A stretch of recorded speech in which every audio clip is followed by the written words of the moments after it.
Selamat datang kembali ke channel ini. Pada video ini, kita akan membahas tentang hypervisor. Hypervisor yang kita akan bahas sekarang adalah Proxmox. Nah, kalau misalnya kamu nggak tahu hypervisor itu apa, hypervisor itu adalah sebuah OS ataupun sebuah aplikasi yang berjalan di atas OS yang bertujuan untuk memvirtualisasi sebuah operating system. Nah, salah satu yang mungkin kamu tahu adalah VMware SC, Xen, QEMU, atau Proxmox. Nah, sekarang yang kita akan bahas adalah Proxmox, sebuah hypervisor open source yang berbasis Debian. Nah, sekarang pada video ini kita akan membahas instalasi dan juga konfigurasi awal sehingga kamu bisa menjalankan sebuah VM di atas Proxmox dengan konfigurasi sangat basic. Yang kamu butuhkan untuk instalasi dari Proxmox seenggaknya adalah sebuah prosesor yang mendukung virtualization dan menurut aku yaitu 2 SSD yang kamu jalankan atau install pada mode RAID 1 sehingga kamu memiliki redundansi kalau misalnya salah satu SSD itu rusak. Sekarang kita lanjutkan kepada instalasi. Sama seperti instalasi pada OS-OS yang lain, yang kita butuhkan adalah ISO dari OS tersebut yang kamu bisa download dari kamu search aja Proxmox di Google, kemudian masuk ke virtualization, lalu ke tab download, yang kemudian Proxmox Virtual Environment. Kamu masuk ke ISO image, kamu bisa langsung download ISO image installer. Nah, yang kedua yang kamu butuhkan adalah suatu aplikasi untuk memasukkan ISO tersebut kepada USB yang kita bisa gunakan Rufus. Kamu bisa mendownload yang Rufus Portable aja sehingga tidak perlu instalasi. Oke, kemudian menunggu sampai dia selesai. Nah, setelah selesai, kita bisa membuka Rufus. Kemudian dari device-nya kita pilih USB kita. Kemudian memilih juga ISO yang kita butuhkan.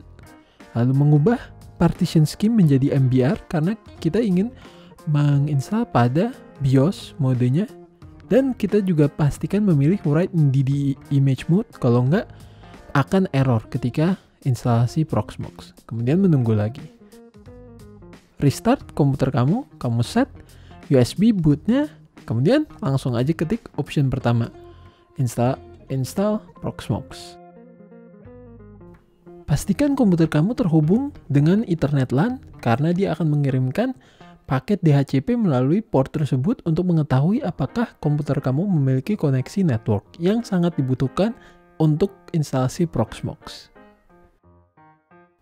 Selanjutnya kita bisa agree aja kepada ini. Nah, ini yang lumayan penting untuk kamu setup RAID 1 dari root partition yang caranya cukup mudah, yaitu ketik option aja, ganti modenya ZFS RAID 1, kemudian kamu bisa pilih disk yang akan dilakukan RAID 1. Nah, ini dia SDA dan SDB. Kemudian OK. Nah, kita recheck, kemudian next. Kamu pilih country, time zone, dan keyboard layout. Masukkan password yang akan menjadi password root untuk kamu login kepada Proxmox. Nah, ini kamu bisa masukkan password kamu, confirm, dan kemudian email. Email ini adalah email yang akan dikirimkan jika ada status-status atau suatu kesalahan yang terjadi pada Proxmox. Manajemen interface adalah interface yang kamu dapat gunakan untuk mengakses Proxmox sendiri. Nah, biasanya itu auto assign kalau misalnya kamu hanya memiliki satu. Dan lalu hostname itu adalah nama dari Proxmox server yang kamu miliki. IP address merupakan IP address untuk mengakses Proxmox server. Gateway merupakan alamat dari router kamu. DNS server merupakan alamat DNS. Kalau misalnya kamu nggak tahu, kamu bisa taruh 8888 atau 1.1.1.1 untuk Cloudflare. Di sini kamu melihat summary dari setting semuanya, kemudian langsung instalasi.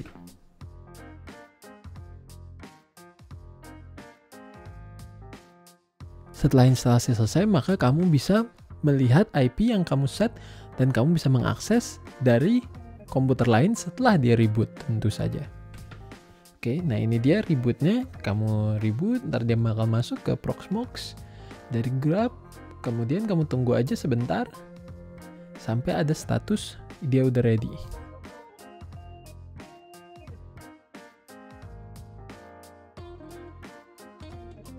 Setelah udah melihat layar ini, maka kamu udah siap mengakses dari komputer lain kepada IP yang kamu lihat sekarang.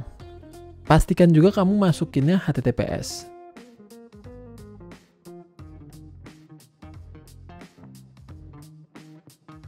Setelah itu kamu login dengan root dan passwordnya password yang kamu sudah set sebelumnya. Nah, ini dia tampilan dari Proxmox yang kamu akan lihat. Jika kamu memiliki storage lain selain root storage, maka kamu bisa tambahkan pada ZFS create dengan nama sesuai yang kamu inginkan. Kemudian memilih RAID level, yaitu single disk kalau misalnya hanya satu hard disk, mirror yang akan melakukan mirroring pada semua hard disk yang di-add, RAID 10, RAID Z yang merupakan seperti RAID 5, RAID Z2 yang seperti RAID 6, RAID Z3 yaitu seperti RAID 6 tapi parity-nya ada 3. Pada archive kamu bisa mengecek dari hard disk kamu atau SSD kamu dengan fdisk -l, kemudian path dari hard disk kamu atau SSD kamu. Nah, kalau misalnya itu 512 bytes, kamu bisa taruh 9. Kalau misalnya 2 MB, kamu bisa taruh sebagai 12. Nah, ini tergantung dari hard disk kamu atau SSD kamu. Dan kalau misalnya kamu merasa itu performanya itu kurang baik, kamu bisa ganti antara 9 atau 12. Untuk compression sebenarnya sangat mudah. Kalau misalnya kamu ingin mencapai performa terbaik, kamu offline aja. Kalau kamu gak masalah, ada performance penalty sedikit, maka kamu bisa on-in aja. Pilih hard disk yang kamu ingin masukkan ke pool ini, lalu klik create. Pada dashboard Proxmox, kamu juga bisa melihat sekarang storage yang kamu baru buat. Sekarang kita akan melakukan upload dari ISO untuk VM yang kita ingin buat. Misalnya kamu ingin membuat Windows 11 VM, maka kamu pilih ISO-nya, lalu upload. Nah, ini kita tunggu untuk proses uploadnya.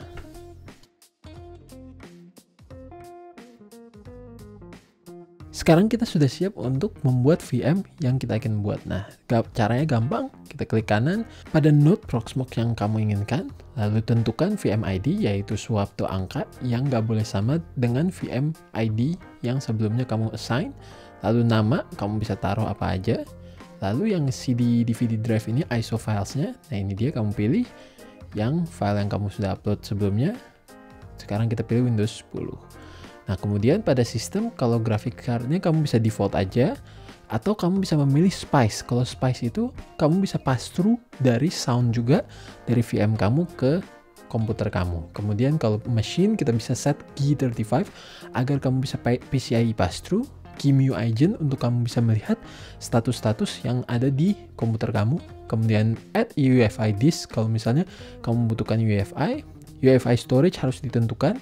Lalu pre-enroll keys kamu bisa hilangkan saja. Nah, TPM itu dibutuhkan kalau misalnya kamu ingin membuat Windows 11 VM. Kalau enggak, kamu bisa offline aja. Sekesi controller kamu bisa tentukan mungkin menjadi LSI atau first IO sekesi. Tapi kalau misalnya rekomendasi dari Proxmox untuk performa terbaik, kamu memilih first IO sekesi. Dengan bus atau device sekesi, kamu pilih storage yang kamu baru buat yang tadi, atau kamu bisa taruh pada root storage-nya. Kemudian pada cache untuk Windows direkomendasi adalah write back dengan discard yang dicentang. Discard berarti akan melakukan penghapusan dari cache yang dimiliki setelah tidak dipakai. Kemudian SSD emulation, kalau misalnya storage kamu adalah SSD, agar tidak dilakukan proses defragmentasi oleh VM tersebut. Lalu kamu bisa memilih CPU yang kamu akan gunakan. Kalau misalnya kamu ingin VM tersebut memiliki kemampuan virtualisasi, maka kamu harus mengeset itu kepada host. Kalau misalnya kamu ingin melakukan pemindahan VM-VM tersebut atau high availability, maka kamu lebih baik memilih seperti KVM 64 atau tipe lain yang sesuai dengan seluruh node yang kamu miliki. Untuk memori, kamu bisa mengeset besar memori yang kamu butuhkan, dan kamu bisa mengeset apakah mau ballooning atau enggak. Ballooning itu adalah suatu proses di mana memori yang tidak digunakan oleh VM tersebut, maka dapat digunakan oleh VM lain. Kemudian pada network, kamu bisa memilih bridge, kemudian model, yaitu Intel E1000 1 GB atau FortIO, yaitu maksimum 10 GB pada linknya, tapi menyesuaikan kepada adapter Ethernet yang kamu miliki. Kemudian ada summary yang kamu bisa lihat seluruh konfigurasi, dan kamu bisa finish. Jika kamu membuat VM Windows, maka kamu harus menambah satu lagi CD atau DVD drive, yaitu VirtIO. Untuk link download VirtIO akan aku tambahkan di bawah, dan kamu bisa menambahnya seperti sama ISO yang sebelumnya, yaitu kamu upload ke lokal. Oke, setelah ditambahkan baru kamu bisa memulai dari VM tersebut.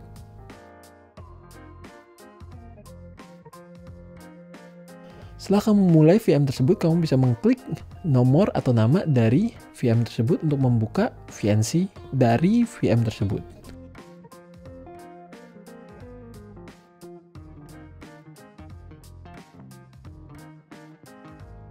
Pastikan kamu mengklik keyboard apapun untuk bisa boot kepada CD atau DVD drive. Kemudian menunggu kembali. Selanjutnya kamu instalasi VM seperti normal saja.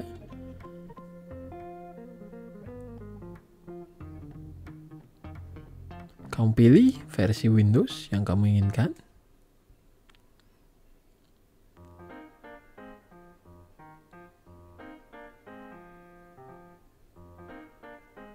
Yang kamu lihat sekarang adalah tidak terdeteksi harddisk apapun. Sekarang kamu harus browse driver, kemudian kamu masuk ke VirtIO, masuk ke AMD 64,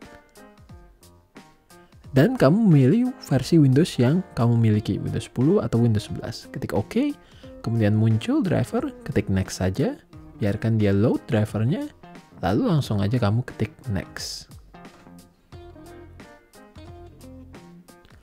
Nah, sekarang proses Windows install sedang berjalan. Kita akan kembali lagi ketika Windows telah terinstall. Setelah boot, yang pertama kamu harus lakukan adalah buka File Explorer. Tentu klik kanan di PC, Manage, untuk menginstall driver-driver yang belum terinstall. Kamu bisa lihat, nah ini ada beberapa, yaitu Ethernet controllernya dan ada PCI yang kita nggak tahu. Nah, gampang aja kita pilih VirtIO, kamu pastiin itu include subfolder, kamu next aja biar dia otomatis. Nah, itu kita udah dapat Ethernet adapternya dari VirtIO. Selanjutnya kita akan instalasi dari PCI Simple sesuatu. Nah, itu kita include subfolder, kita next. Nah, itu adalah VirtIO serial driver, yaitu untuk QEMU agent-nya. Nah, selanjutnya kita harus instalasi QEMU agent service-nya. Nah, itu kita buka VirtIO, kita masuk ke Guest Agent, instalasi yang x86-64, yes. Setelah terinstall, kita bisa mengecek apakah sudah berjalan dengan baik. Nah, itu kita bisa lihat di Proxmox dashboard-nya, kita melihat pada summary bahwa pada IP-nya sudah muncul. Nah, kalau misalnya contoh dari yang tidak ada atau belum dikonfigurasi Guest Agent, itu tidak ada. Kalau kamu udah ada, selamat, kamu udah selesai untuk instalasi dari Windows VM-nya. Sekian dari video ini, semoga bisa membantu kamu dalam instalasi Proxmox dan seenggaknya memulai dari pembuatan VM yang ada di Proxmox. Di video-video selanjutnya kita akan membahas konfigurasi yang lebih lanjut, baik itu pass-through hard disk, PCI device, ataupun USB. Sekian dari video ini, semoga dapat membantu kamu dalam instalasi dan menjalankan Proxmox. See you next time.